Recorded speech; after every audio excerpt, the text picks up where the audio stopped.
Del Evangelio según San Juan.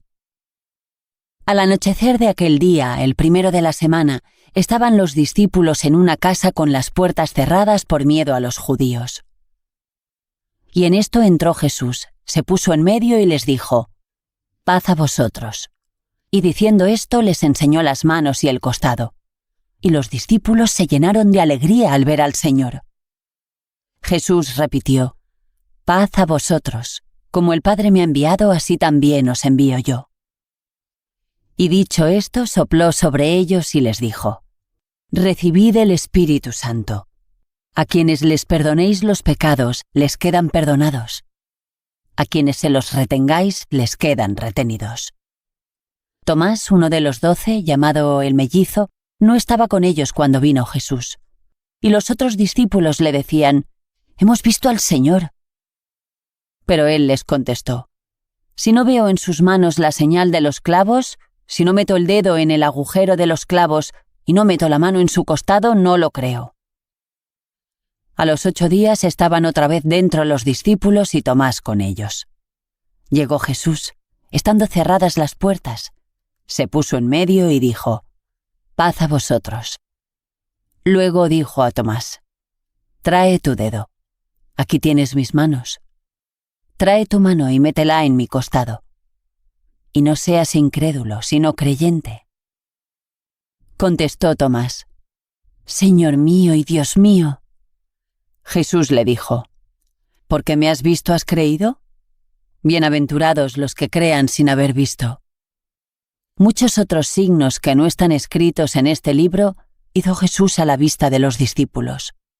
Estos han sido escritos para que creáis que Jesús es el Mesías, el Hijo de Dios, y para que, creyendo, tengáis vida en su nombre. Hemos visto al Señor. Comentario al Evangelio por Fray Manuel Jesús. Este es un espacio para la espiritualidad, no para la economía.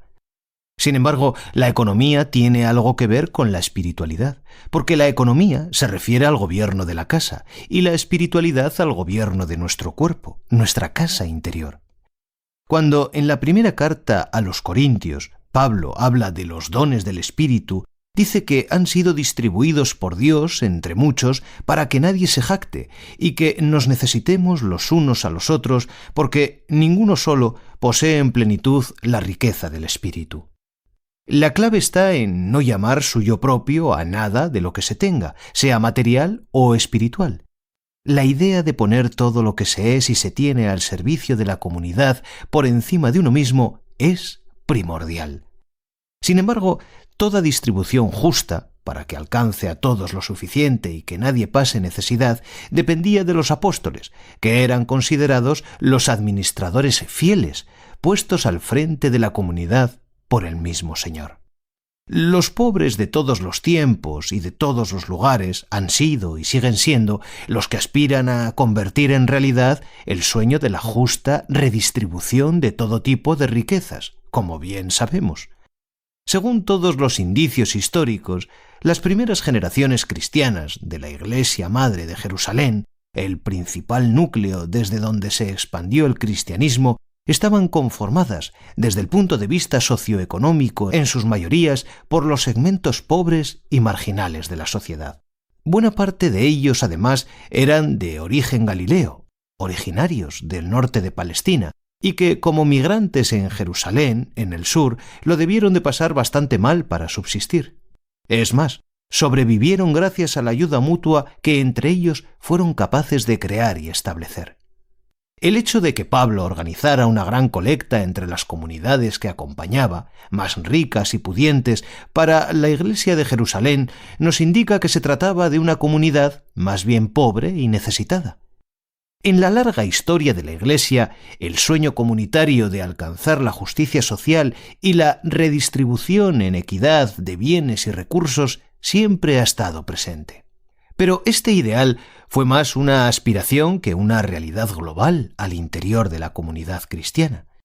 Desde fechas tempranas, próximas a los inicios cristianos, se sabe, por las denuncias y exhortaciones que hacen los padres de la Iglesia del desamparo de los pobres, de la codicia de los ricos y la falta de solidaridad cristiana entre algunos de los bautizados. Otro ejemplo, bastante posterior, sucedió en el siglo XIII, con la emergencia de las órdenes mendicantes, franciscanos, dominicos, etc., que van a intentar reconstruir y animar desde ellas mismas no solo el sueño originario cristiano de la justa distribución, sino que lo intentarán llevar a cabo desde sus respectivas familias religiosas. Los ejemplos podrían multiplicarse hasta llegar a fechas cercanas a nosotros. Uno de los más llamativos, por extendido y provocador, fue el movimiento hippie de las últimas décadas del pasado siglo. La doctrina social de la Iglesia no nace, sin embargo, de un sueño utópico, sino de la vida y predicación de Jesús, el Cristo, el Hijo de Dios, confesado como Señor y experimentado religiosamente como resucitado. Habrá siempre una gran distancia entre los que vieron al Señor resucitado y todos los demás, incluido San Pablo, que solo podemos tener una vivencia, una experiencia de la resurrección del Señor por la vía religiosa, es decir, provocada desde la fe.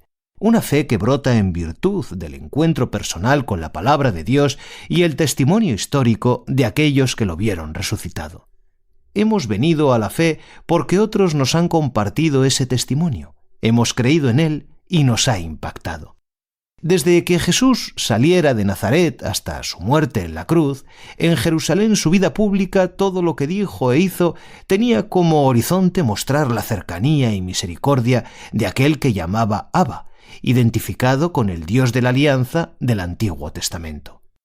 El desvelo de Jesús fue mostrar el empeño que ese Dios tenía por querer establecer con la humanidad, por su mediación, confesado como su Hijo y Mesías, una nueva alianza que tuviera a las bienaventuranzas por carta magna en el horizonte escatológico de un juicio en el que solo seremos al final examinados en el amor.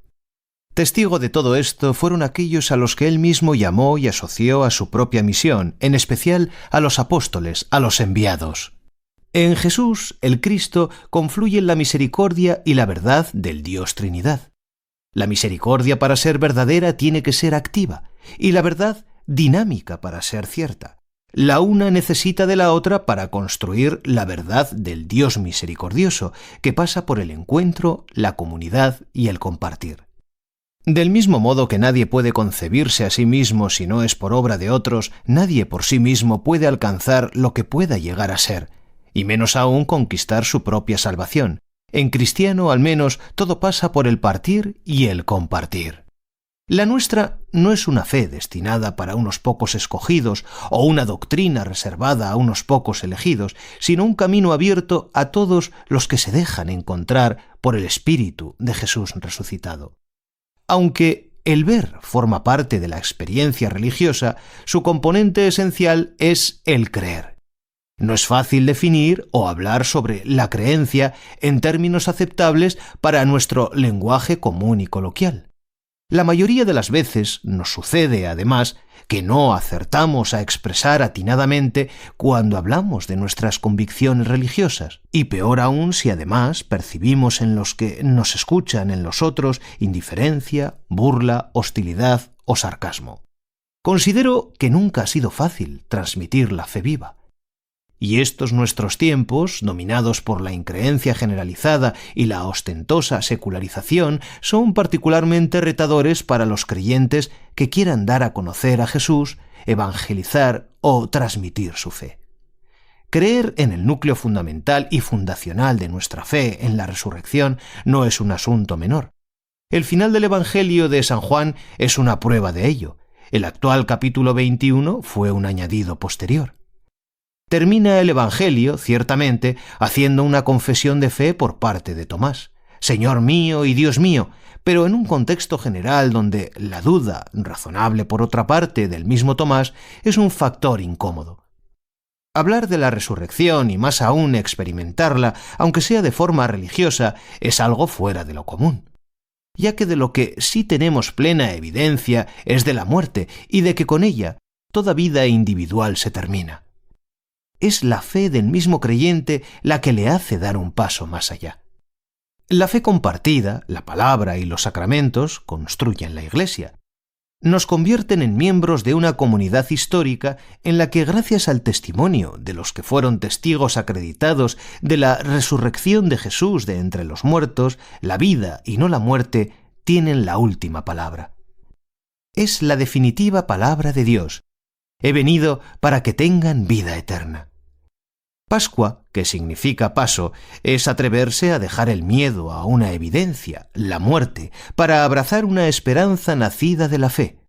Plenitud de la vida enraizada en ese Dios que compartió nuestra condición humana, que murió por nosotros y que resucitó como primicia de nuestra propia resurrección. ¡Feliz tiempo pascual! Alegraos porque el Señor en verdad ha resucitado.